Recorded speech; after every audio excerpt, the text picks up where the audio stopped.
Consider supporting Archaeosoup on Patreon for as little as $1 per month. Link available in video description. Thank you.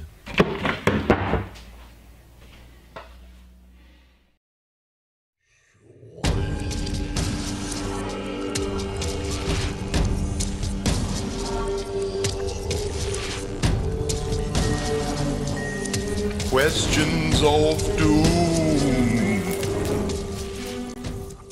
Hello and welcome back to another Questions of Doom.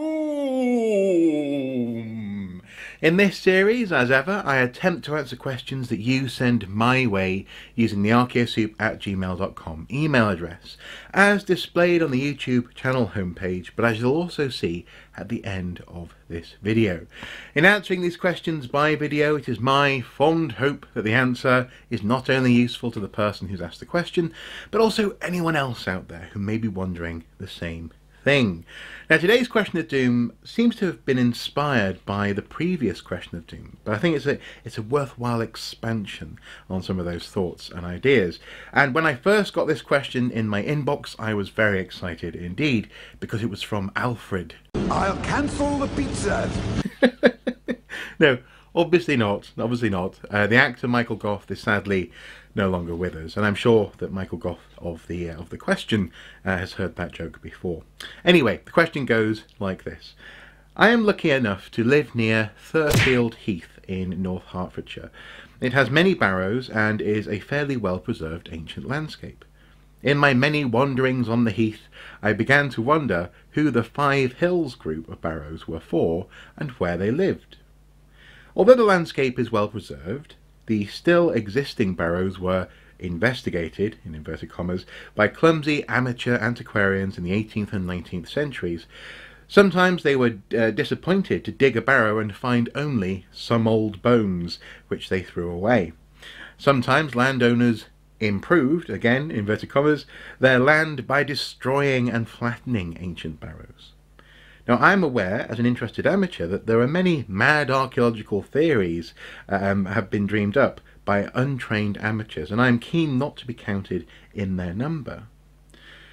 But he goes on to say, the Five Hills group of barrows has 3 large round barrows in a triangle, with 2 smaller barrows situated at the western end of the group. Standing on the central large barrow, I wondered where in the landscape before me would I stand to give the most symmetrical and aesthetically pleasing view of this barrow group. So trying to find in it a place to stand to look at and to appreciate this group of barrows. Okay. I projected the apex of the triangle formed by the 3 largest barrows into the landscape and looked for anything significant. About a mile away on my projected line was a small rise in the farmland. I decided to walk to that place and look back at the Five Hills. And to cut a long story short, yes indeed, this place did give a fine view of the Five Hills. Further investigation showed that I had actually found Limlow Hill, another megalithic site, or a site in the megalithic landscape. I was astonished to have found a site with no visible traces left. There also appear, to my untutored eye, alignments related to midsummer and midwinter. This is a complex landscape, and I do not wish to add to the cloud of crazy ideas. Please note, I had all of these thoughts before I discovered the megalithic.co.uk website, which is a very good catalogue of megalithic monuments and sites in the UK, and I quite like it. It's a good reference point, absolutely. But the question is there any value in this aesthetic-derived discovery of mine, or aesthetically derived discovery of mine? Or is it an easy trap for the untutored to fall into? Well, Michael, you have laid out a very interesting scenario there, and in many ways this is a great follow-up to the last question of doom, which was all about ley lines, in so much as we made the argument in that video that people can find patterns in the landscape with almost any feature. If you look for a pattern, you're going to find one. And so in this instance, it sounds as though you're concerned that you looked for one and you found one, and thereby this is a great question because it clarifies some of these issues. When it comes to ley lines, I'm not so much concerned or frustrated by people looking for patterns and finding them. Rather, it's what they do next. It's how they confirm the pattern, how they compare their assumptions and observations with the assumptions and observations and discoveries of other people, and especially in particular archaeologists. If you had projected that mile line out towards the coast and then found something, you know, like a rock in the sea, then maybe I would have been getting a little bit concerned. But no, what you've employed is a very legitimate technique, and actually aesthetic appreciation and instinct in the landscape is a crucial archaeological skill. It's a surveying skill, if nothing else. Now, the only problem with applying a surveying skill, or a sort of I suppose a visual appraisal of the landscape to modern times, is, as ever in archaeology, the issue of time. The landscape undeniably changes, and I'll come back to that in just a moment. But the problem is you can be assured of one thing, and that is that the landscape did not look exactly as it does today when you look at it from the past. Or rather say, the landscape did not look like it did in the past. No, things don't look the same as they did, especially when you're talking about a prehistoric landscape. And this is a problem that archaeologists and their forebears have been struggling with for centuries. William Stukeley, as a pioneer of landscape archaeology, but he's a very good example because he attempted to place, for example, Avebury, Stone Circle and Henge in a landscape context, and he saw in his model a sort of a snake winding through the landscape, and projecting essentially what he saw onto the past. So he was on the right track, but perhaps there needed to be a bit more information about what the landscape was like in the past. For example, tree cover into visibility, this kind of thing.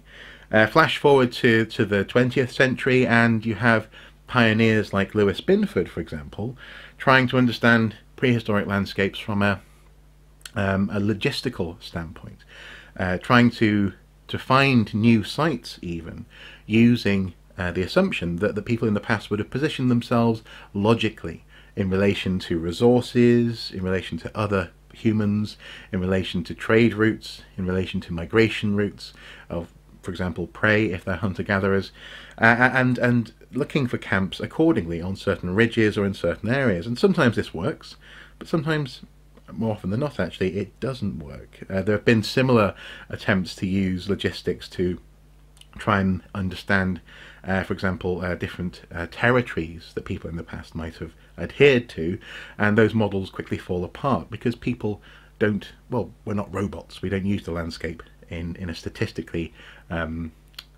always in a statistically significant way.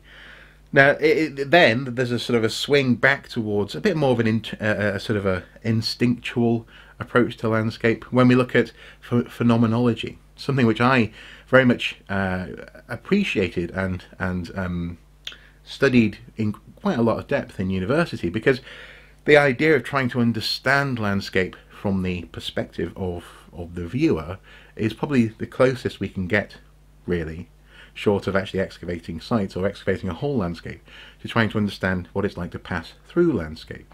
This is particularly effective when it comes to looking at monuments. So the phenomenology is the philosophy of understanding how phenomena are revealed to us. So how, for example, the coffee cup floats through the office and what that means for me as the viewer, or more to the point, as you're approaching, for example, an Iron Age hill fort, what did the builders of the hill fort intend for you as the viewer? Because often they are definitely built to be viewed as opposed to built for defensive purposes, this kind of thing. So you have that, but that doesn't satisfy some people. So again, that's a bit too for some prehistorians, even a bit too fluffy in that sense. And also, again, it relies on you making assumptions about the prehistoric landscape.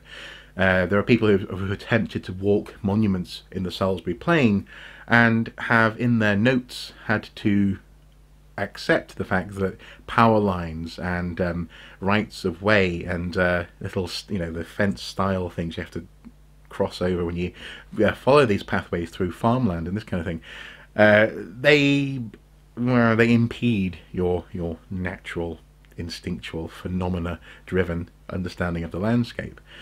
And then I suppose you have, going back to a form of logistics, but in a much more totalistic way, is GIS systems and programs which are designed to bring together lots of data: mapping data, ordnance survey, farm usage, field boundaries, natural in the natural environment, hydrology, where rivers flow, intervisibility between different points. You can do something called viewshed analysis and understand what the landscape might have been like in the past, and out of that comes such a dense, multifaceted ability to analyze landscape that somehow actually, combined with these other elements, can lead to some interesting answers to interesting questions.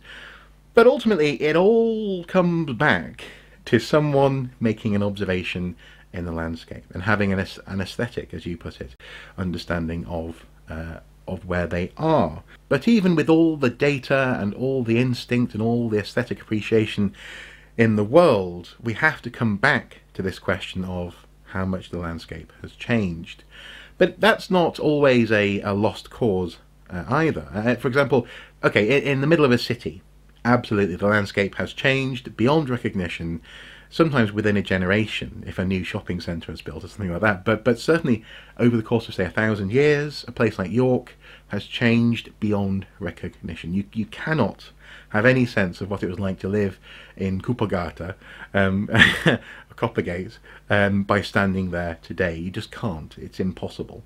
But if you go to other places, such as maybe certain farms, where maybe medieval field systems and boundaries have been passed on and stringently adhered to, because people don't like to lose land when they sell it, or don't like to be shortchanged when it comes to selling land, then maybe you start to get an appreciation of, for example, a medieval landscape, and then beyond that, maybe a Roman landscape. And there are ways of sort of easing yourself through that with careful application of common sense, I suppose, in the landscape.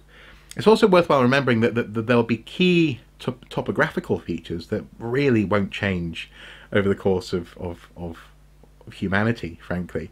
Won't change much, at least. So for example, I'm always reminded when we go to Northern Ireland of the dramatic impact of Slemish, a mountain, certainly a giant hill. I think it's got a note here. It's 150 meters prominent, and it's a very, very impressive feature in the landscape. That thing will have been revered and used, if nothing else, as a navigation point for forever. You know, I mean, like there's a local legend about it being a place where St. Patrick went at one point, but undoubtedly in prehistory that sort of place would have been, if not a place to go and look down, possibly even a place which is, like a holy place, a place where where the gods reside or something like that. So there will be dramatic moments in the landscape that absolutely will have a common fixation, and I guess it's just a matter of being sensitive to what you're bringing to your observation of that mountain, for example, when you're looking at it. So you ask whether your aesthetically driven discovery is valid, and I would say absolutely it is. It relies on traditional observational skills, but also crucially, you haven't overextended the reach. You haven't enforced a predetermined model on the landscape. You found a feature and then you went off and checked whether or not your observations held water. And presumably, if you hadn't been able to find information, you probably would have investigated further. Absolutely, having an instinct and a sense for aesthetics in the landscape is one of the key skills, well, for archaeologists, but for landscape surveyors, for architects, for gardeners. This is a very important skill, and so I absolutely wouldn't underplay it. And hopefully this has sort of clarified that, especially in the context of what we were talking about last time with ley lines. You've got to remember, as I've been touching on in this video, that humans are, after all, humans. Homo sapiens love symmetry. We love balance. This is clear when it comes to the cognition behind stone tool making.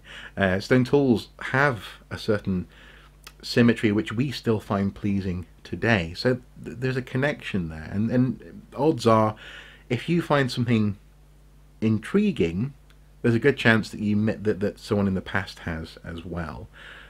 Now, crucially, the closer we are in time to the target landscape, like a medieval farm, for example, or the closer we are in terms of cultural use, like farming, the easier we'll find it to tune in, as it were, to the intended aesthetic of that landscape, or certainly the aesthetic potential of that landscape.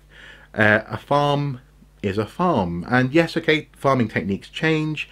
Ploughing, for example, certainly is a key measure of different types of farm over time, but the Bronze Age farm systems and field systems of Dartmoor are very much identifiable and understandable to a modern farmer, or indeed to a modern person. We know what a farm is.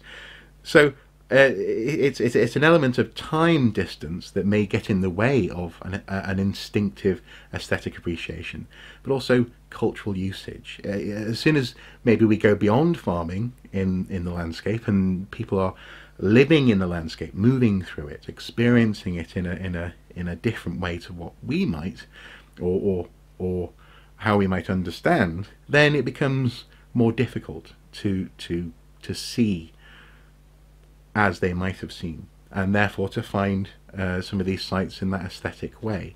I suppose finally I'm reminded of Stuart Ainsworth, Professor Stuart Ainsworth of Chester University, who is probably most well known for his time working with Time Team, the TV programme, as a landscape specialist.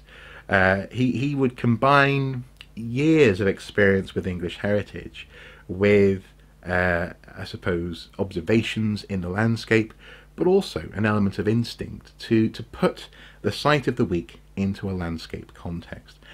And sometimes his assertions about landscape were very strong. He would absolutely have a sense of how the natural form of the land and some of the man-made changes in the land would have enforced a certain way of living in that landscape, which the archaeologists might go, but would eventually pan out. But one instance in particular that really impressed me was when he more or less expanded the scope of a site, just by being aware of how an ecclesiastical community would have made use of waterways and maybe diverted certain rivers or brooks for their own benefit, and he was able to more or less redraw a map just by being there, by being in the place, and so I think he very well encapsulates these elements that I'm talking about. Yes, you need the training, yes, you need the awareness, but you also need instinct, and you need to be present in the landscape in order to apply these ideas. And so by no means is what you've described an invalid way of doing landscape archaeology. In some respect, it's the purest form. So, in summary, you expressed concern about being one of those crackpots with an idea that's just gone completely off the reservation. But I would say actually what you've described is landscape archaeology more or less in its purest form. A human being in the landscape, testing ideas and theories, and crucially then checking their findings. I think what you've described is perfectly legitimate investigation, and especially when it comes to comparing your notes with other people's notes, that is how archaeologists work. That's what separates an archaeologist from, well, someone who has wandered away, as it were, in so much as we're trying to understand the landscape. We're not just trying to enforce a story upon it. And yeah, I'm actually really pleased to hear that description, how curiosity led to a discovery and then led to you confirming that discovery. So well done, Michael. That's basically what I have to say on that. So there you have it. Thank you so much to Michael for asking the question, especially in the context of the ley lines video. This was a great opportunity to really pull apart this question, I suppose, about theory and practice when it comes to walking through the landscape. After all, if nothing else, I'm absolutely all for everyone going and exploring these prehistoric landscapes. But that question about how you explore your thinking as you pass through the landscape is an interesting one. So thank you again for that question. If you have any thoughts or comments, please do comment below. I am sure Michael will be interested to read any additional ideas, and I will certainly take a look as well. As ever, guys, until next time, do take care. Bye bye.